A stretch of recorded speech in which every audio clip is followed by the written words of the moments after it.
ئەم کاتتان باش من کامەران حاج عومەر لەگەڵ هاوکارانم لە باسی ڕۆژ ئەم جارە بە دوواداچوون دەکەین لەسەر دیاردەی خەتەنەکردنی کچان. ئایا ئامارەکان سەبارەت بە خەتەنەکردن لە هەڵکشاندایە یاخود داکشان؟ مامۆستایانی ئاینی سەبارەت بە دیاردەی خەتەنەکردن ئێستا چی دەڵێن؟ دکتۆران و پسپۆڕانی تەندروستی سەبارەت بە خەتەنەکردن چ زانیاریەک دەدەن بە هاوڵاتیان؟ هەوڵ دەدەین زانیاری دروست لەم بارەیەوە بخەینەوە.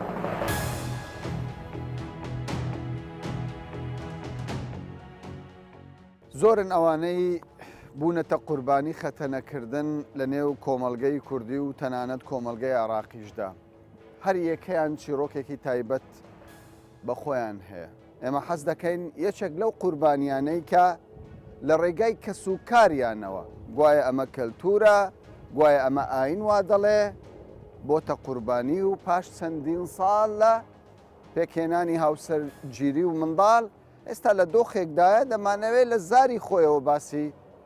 ژیانی خۆی بکات. خاتون ئەم کاتت باش پێم باشە بزانم یعنی چەند دەبێت ژیانی هاوسەرگیریت پێکهێنا؟ 18 ساڵە. 18 ساڵ. بەڵێ. چەند منداڵت؟ 2. هەندێک کەس تێگەیشتنی وایە خەتەنەکردن حاڵەتێکی زۆر نۆرماڵە و هیچ زیانێکی نابێت. بەداخەوانە لەبەر ئەو کاتە کە ئەو ئافرەتە خەتەنەکرا ئەو سەردەمە هیچ ئازار شکێنێک نەبوو. زۆر کەسمان خۆڵمان بەکارێناوە بۆ ئازار شکاندن، خۆڕەمیشمان بەکارێناوە بۆ ئازار شکاندنی ئەو شتە. هەم لە ڕووی دەرونیشیەوە زۆر ئافرەتانە مرتاح نین. تۆ ئامادەبیت لە جستەی ئەو بەشارە ئەو کەسە و ئافرەتە لە جستەی پارچەیەک ببڕیت، ئەمە نابێتە هۆی زیان و حاڵەتی دەرونی. زۆر بە ئافرەتمانە تووشی نەخۆشی دەرونی بۆ لەو بارەوە. ئەو شتە ڕاست نییە. لەبەر ئازار شکێن پەنامان بۆ خۆڵ و خۆڵەمێش بردووە. باش ئەی سەبارەت بەوەی کە ژیانی هاوسەرگیری دروست دەکات ئەو کاتەی ناتوانێت سەرجێ لەگەڵ پیاوەکەی بکات. ئەوە گەورەترین کێشەیە لە بینی پیاوەکە. کاتە پیاوەکەی نامرتاح ژنەکە ناتوانێت هەستی پیاوەکەی ئەوە هەستی بۆ پیاوەکەیتی دەری ببڕێ، ناتوانێت لەگەڵ پیاوەکەی خۆی مرتاح بێت کە نەتوانێت ناچار پیاوەکەش بەنا بۆ شتی ترە باتوە بێتە هۆکاری جیابوونەوە. ینی هەستت بەوە کردووە هەندێک جار ینی پیاوەکەت بیر لە ئافرەتی تر بکاتەوە؟ بەتەئکید. خۆ بکەم لەو قوربانیانەی کە چەندین جار پێم وتراوە لەبەر ئەوەی بەرامبەر من هەستت نییە ژنی کرد بەسەرهێنم. ئەو هۆکارەکە زۆربەی ژنانی کوردستان بۆتە فرەژنیە. هۆکارەکە کامران خەتەنەکردن لە کوردستان هۆکاری سەرەکی فرەژنیە. چێ باجی ئەو تاوانە دەدا؟ ئەو کەسێک کە ئەو خەدەی بەرامبەر کراوە، ئەو کەسێک کە قوربانیەکەی غەدرەک، ئەو کەسێک کە قوربانیەکەی باجەکەی داوە. زۆر جار پیاوەکەش باجە دات. چی دەڵێیت بە دایک و باوکان؟ چی دەڵێیت بە کۆمەڵگا؟ تۆ کەسێکی لەو قوربانیانە؟ هیوادارم وەکووتم ئێمە بووینە قوربانی، ئێمە قوربانیەکی دەستی دایک و باوکەکانمانین. دایک و باوکانی ئێستا ئەو کارە خراپە، ئەو کارە قێزەوەنە بەرامبەر بە کچەکانیان نەکەن، دووبارە نەبێتەوە، بتوانین لە کۆمەلگای کوردی کۆتایی بۆ بێنین.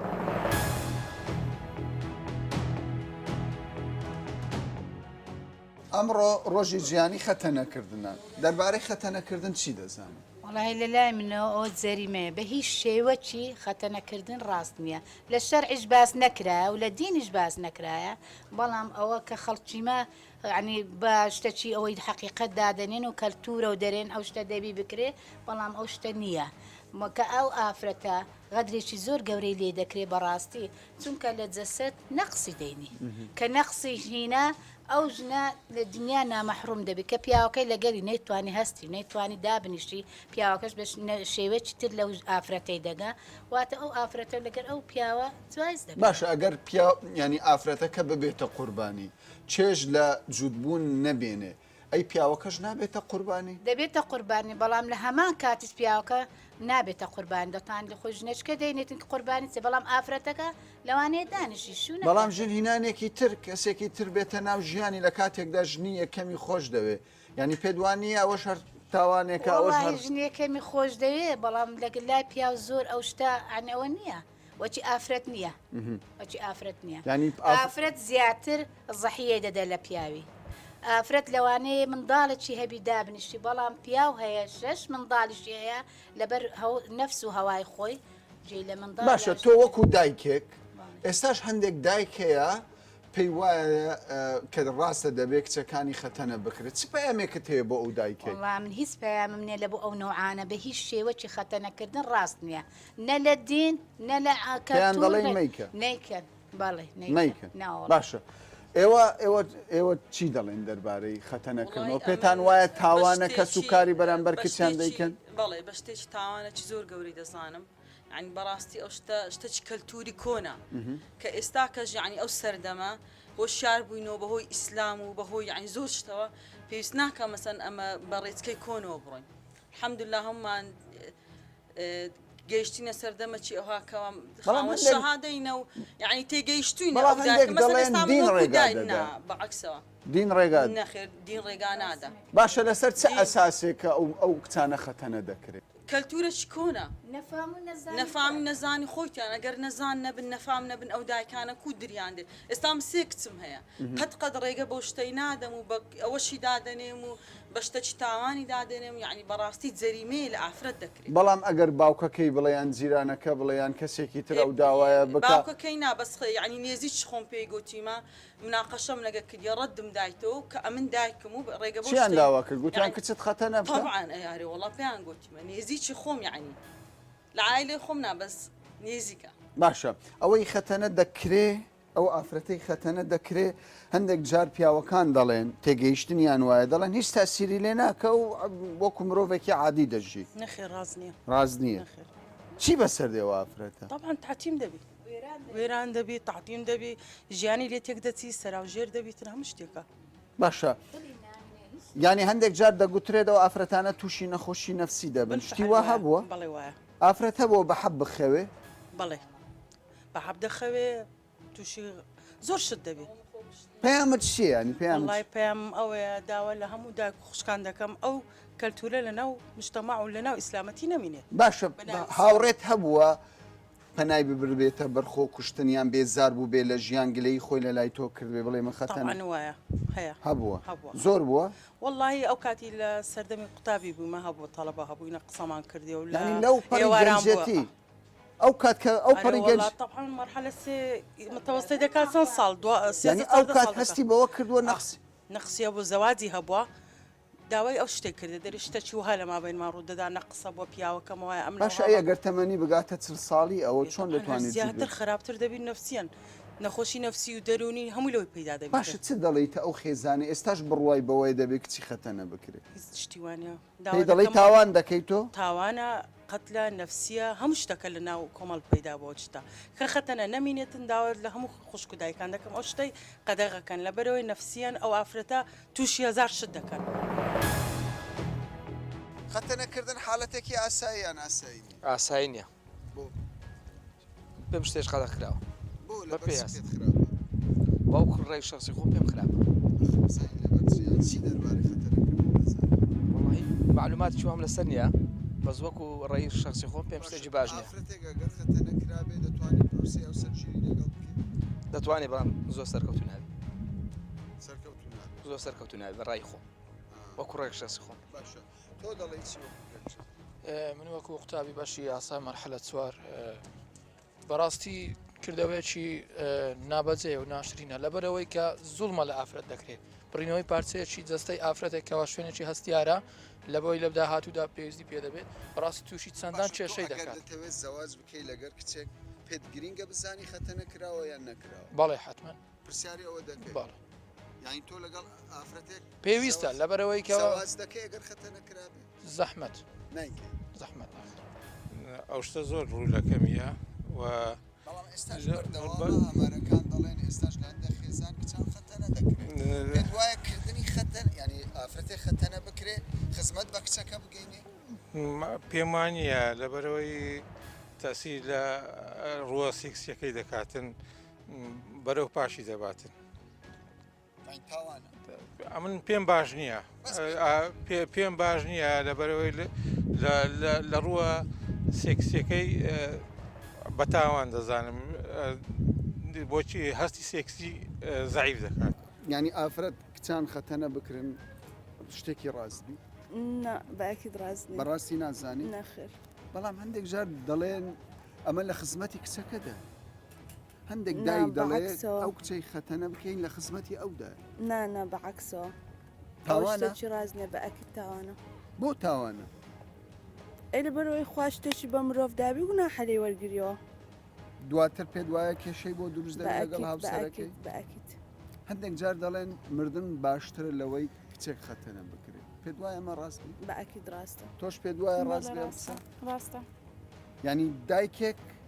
تاوان بەرامبەر بە کچی دەکات طبعا مستقبلی نامنیە ئەو کچە فەقیرە گوناحە ینی شتی وان نابێت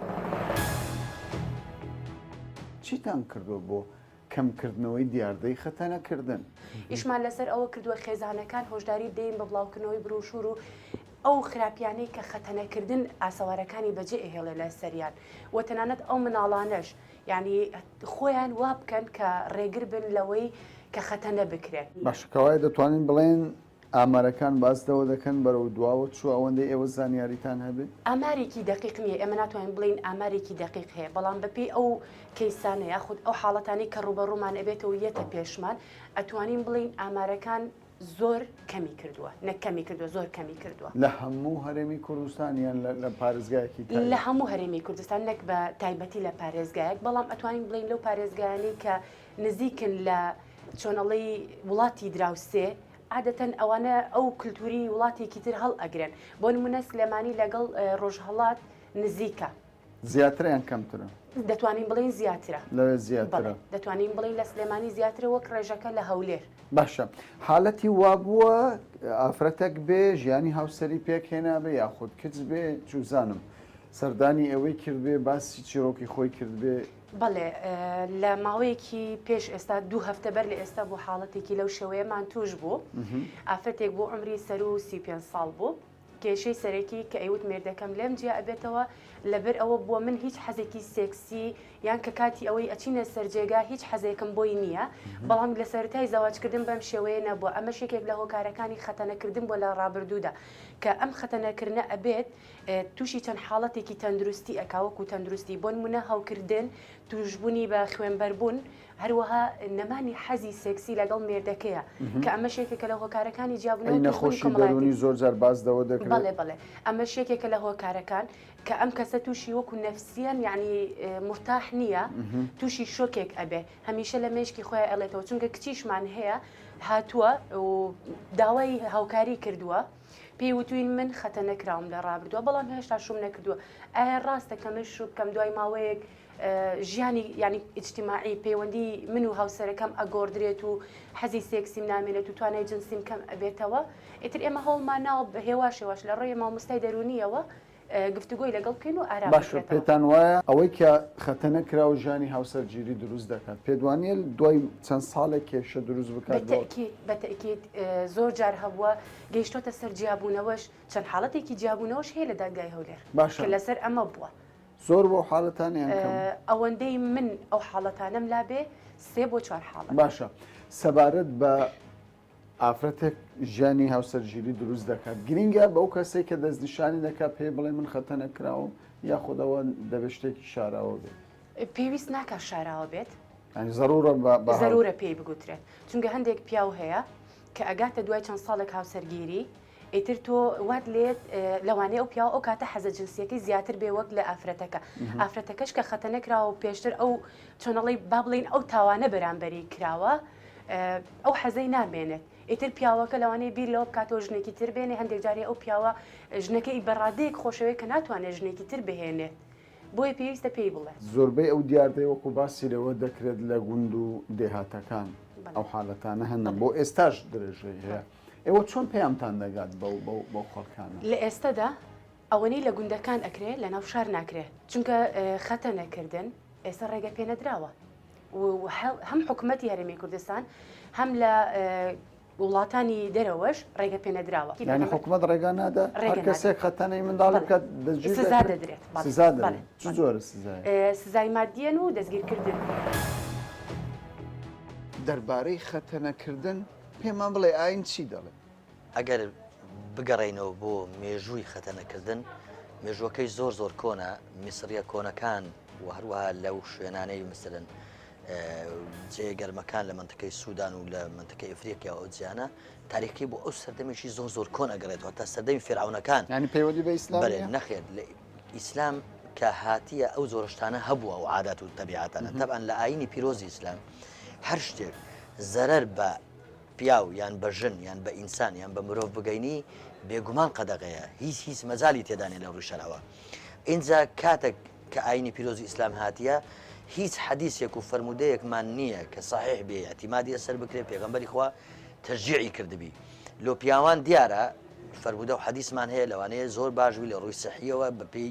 ئەو ئامار و داتانەی عفوەن بەپێی ئەو ئامار و داتانەی کە هەن کە دەڵێن مەسەلەن گونجاوە باشە سەحیە لۆ پیاوان بەڵام لۆ ئافرەتان هیچ حەدیثێک هیچ فەرمودەیەکمان نییە کە هانی خەڵک بدا کە خەتەنەی ئافرەت بکە بەس دوو فەرمودەمان هەیە ئەگەر ڕوخسەتەبی ئەو دوو فەرمودەی جوان ڕۆنکەمەوە حەزەکەم بە خوشک و برایان گوێیان لێبی یەکیان دەڵێ الختەنەة یاخود الختان سنة للرجال مكرمة للنساء ئەو حەدیثە حەدیثێکی صحیح نییە و حەدیثێکی دروست نییە کە پێغەمبەری خوا فەرمووی بیتی سەلات و سەلام بەڵێ لاوازە و اعتیمادی لەسەر ناکرێت قەواعیدی فقهی لەسەر دانامەزرێ فقهاکان بعضەکیان دەڵێن سنەتە بعضەکیان دەڵێن باشە بعضێکیان بەنسبەت ئافرەتان تەبەنەوە باس لە هی پیاو ناکەین بەس ئەوە اعتیماد و مەسەلەن ڕای فقهاکان لەسەر ئەو حەدیثانە دامەزرایە حەدیثەکانیش خۆیان دروست نینە حەدیثەکان صحیح نینە کەوای ئێمە ئەگەر شی کەینەوە خوردی کەینەوە ئیسلام ڕێگا نادات ڕێگا نادە بە هیچ جۆرێک ئیسلام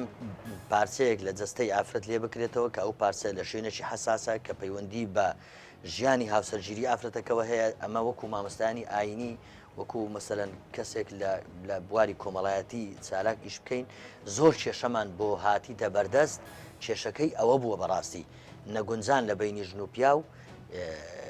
ناتوانین بۆ ژیانی هاوسەرگیریەکی دروست و ڕاست بەسەربرن کێشەکەی چ بوو ئەو خەتەنە بووە کە کرایە بەڕاستی ئەو عادەتێکی ئەمە دەچێتە چوارچێوەی تاوانەوە لە کاتێکدا ئێمە زۆر زار جێبیستی ئەوە دەبین لە پیاوانی ئاینی دەڵێن هەر کەسێک ئازاری جستەی خۆی بدات حرامە بەتاکید حرامە و جایزیش نییە و هەر کەسێک بەو کارە هەربستی خۆی کەسەکە گوناحبارە و کەسەکانیش کە دایکان خۆشکان بەو کارە هەردەسن ئەوانش کارێکی باش نییە چونکە خۆی ئەوان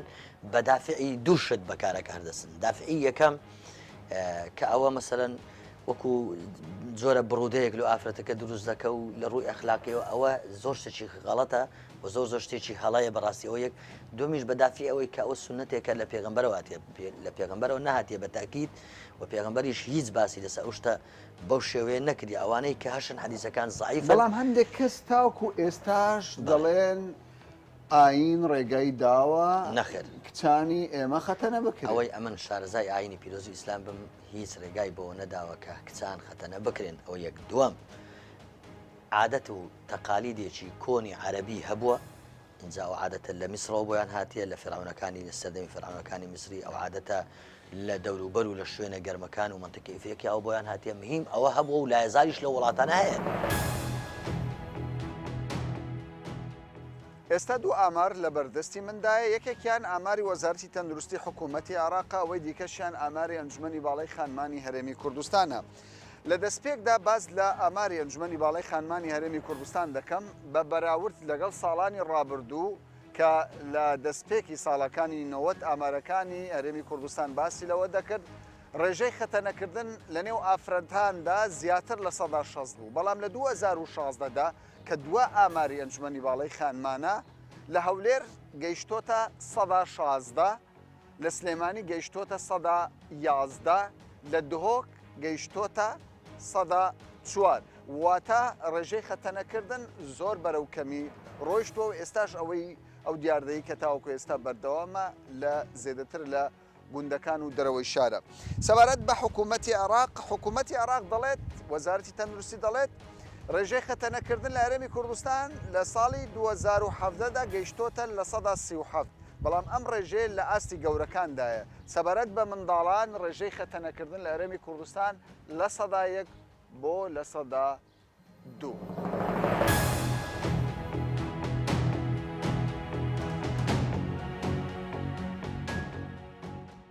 زانستی پزیشکی علم تۆپ ڕێگا دەدا ئەو کار جێبەجێ ببی ینی خەتەنەکردن هەوی سونەتکردن ڕاستە یان ڕاست نییە بە نەڕاستە ئەوەیە عملیک کاریتاکە سەر ئافرەتە ji ber ev afret hes pêr heye karizmak xas pê heye sibê biv wezîrek sibê biv hindamekî berleman sibê biv qadîk sibê biv reîsê hikûmetekê feveya di asr الحديث ممنوعه باشە تەسیرە وی چییە؟ یعنی چ کاریگەریەک لەسەر ئەو ئافرەتە دروست دەکات؟ ev afret طرز pêr dimîne û keabê pêr dimîne تعداوی سەرگورچکە هەیە سەر خوینێ هەیە تەسەممدەم ئینتاندەم سەر دەرما دەبێ قسوور کەلەوی دووەختێ زکماکی چێ دەبێ حمل دەکەوێت دیژی دەبەر پیرەکتی وەختێ مەخاتێ دمرێ ئەو ژیانە خۆش دنیە دەستپات کە منداڵجی دەڕێ یعنی 1500 کاریتێوی مرعب طبیان هەنە هەندێک جار باز دەوە دەکرێن دەبێژن ئەگەر کەسێک سودەت بێتەکردن وەکوی کرمانجی داخابن وسا دەبێژن یان خەتەنەکردن وەکو سۆرانی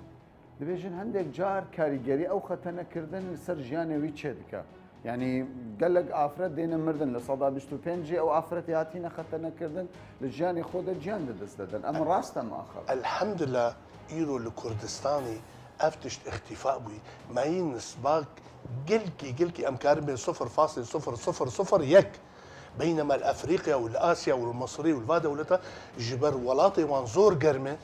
حياة انها او فكرة دمجي وان دي بابو بيري وان في تشتي باشا دكتور او كسي ختنا كريا دكاري جنسكي باش بكا سرجي خو بكا بباشي جبنيده ترس بيرتشي دبي نما كار جماعة اللي بك او اسلامي اخوة ترسك دكافن نوباتي هستريائي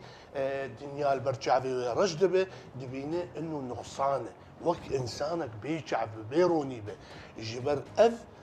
عضوایە خودی تعالی وی خولقان کەواتە ناتوانێت سەرجەیەکی باش بکا و جنسیش بکە حتا زڵامێ وێ پێ ناحسە بەغەریزە خۆ ناحسە کەواتە پیاوەکە چێژ لە ئافرەتەکە نادە تەمامەن و پیرەک ئەوژی ژبنیدی ژبەر تە دەماری حسی جنسی تکشی دبەڕێ تتکوژێ وی بچی حسی جنسی دکتۆر بۆچی ئەوانەی کە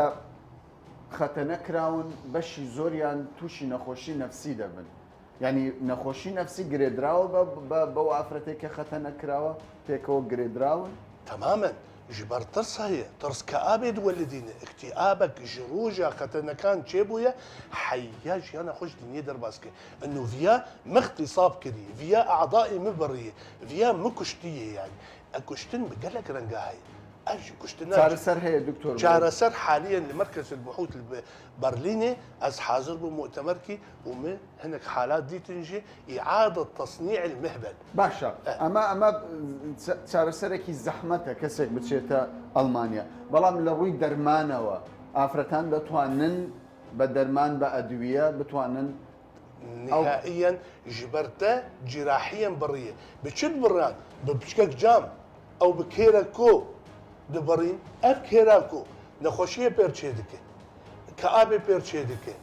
هەمە دنیا خۆ ژیانە خۆ دنیا دەکەشت لەبەر دەبێ سیتارێکی ڕەش نەما بەرخۆت بینە چارەسەر زەحمەت چارەسەر زەحمەت إلا جراحيا دي مراكز التجميل